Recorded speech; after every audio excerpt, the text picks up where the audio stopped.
Hello, good morning. সবাই কেমন আছেন? আশা করি সবাই খুব ভালো আছেন। অলরেডি 9টা বেজে গেছে, আমার হাজব্যান্ড বেরিয়ে গেছে আর আমি একটুখানি বাইরের সকালটা দেখছি। রাত্রেবেলা হালকা বৃষ্টি হয়েছে। এখানকার পরিবেশটা এতটাই শান্ত, ভীষণই শান্ত, মানে সাংঘাতিক শান্ত, মানে বলা যায় যে পিন পড়লেও শব্দ পাওয়া যাবে এরকমই। আশেপাশের সবার সাথে খুবই পরিচয় হয়েছে, সবার খুবই ভালো সবার সাথে। আমি মানে অনেকটাই মিশে গেছি, যেহেতু আমি কথা বলতে খুব ভালোবাসি। আর এই যে আমার বদমাইশ, এর তো মানে কখনোই রেস্ট নেই। এ সকালে বাবা ওঠার সাথে সাথে উঠে যায়। আর কালকে ওর একটা পার্সেল এসেছে, ফ্লিপকার্ট থেকে অর্ডার দেওয়া হয়েছিল। I love mom and dad. ছোট্ট ছোট্ট জামা কাপড়, যাই হোক একটু বড় সাইজ দিয়েছি, কারণ ও তো আস্তে আস্তে বড় হবে না, তো পরতে পারবে না। আর এই যে এ সারাদিনই কিছু না কিছু অ্যাক্টিভিটি চলে। এখন আমি ভাবছি ওয়াশিং মেশিন লাগিয়ে নেব, অনেক কাজ রয়েছে।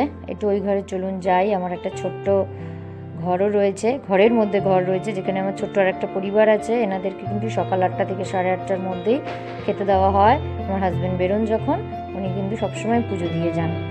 আর এই দেখুন, এটা গিফট, এগুলো সমস্ত লাগিয়েছি, সব লাগানো হয়ে গেছে। খুব সুন্দর সুন্দর গিফট পেয়েছি। গৌতম বুদ্ধা ভীষণ পছন্দের, এটা তো ভীষণই সুন্দর। এটা আমাদের পাশের বাড়ি যে নেবার, তিনি দিয়েছিলেন। এবার আমি ওয়াশিং মেশিনটা ঝটপট লাগিয়ে ফেলবো।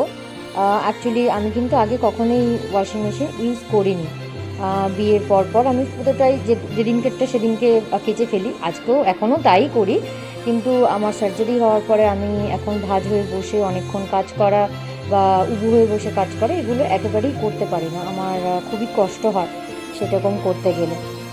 তো সেই জন্যই ওই ওয়াশিং মেশিনটা নেওয়া। অ্যাকচুয়ালি আমার হাজব্যান্ডই আমায় বললো যে একটা একবার নিয়ে নাও, কারণ এখন যেহেতু কষ্ট হয়। আর এখন শীতকাল, অনেক জামা কাপড় অনেক বেশি থাকে, বাচ্চার জামা কাপড়, বড়দের জামা কাপড়। তো সেই জন্যই প্রথমে কিন্তু আমি ওয়াশিং মেশিনটা ভুলভাবে টানতাম, তো সেই জন্য এটা টেনে আনতে খুব কষ্ট হতো। তারপরে একদিন উল্টো পাল্টা করতে যেয়ে দেখি নিজে থেকে গড় করে চলতে শুরু করেছে। তো তখন বুঝলাম যে না, আচ্ছা এই দিকটা সোজা।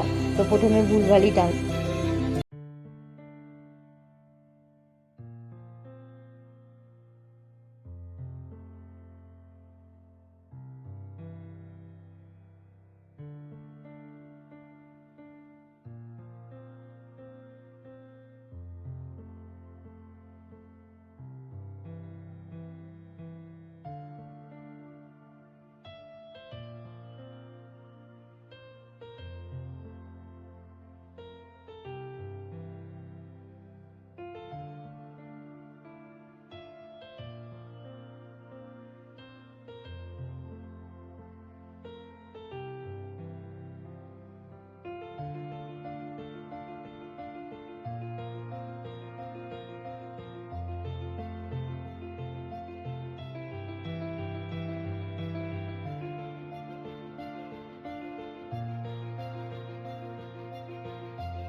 হালুয়া রয়েছে, আমি হালুয়া খাইনি, হাজব্যান্ডই খেয়ে যায় অল্প অল্প করে। আর পনির মাখানি রয়েছে, ডাল মাখানি রয়েছে, শাহি পনির এটা, সরি।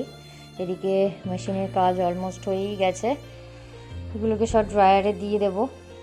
হয়েই গেছে, দিয়ে তারপর আমিও স্নানে যাব।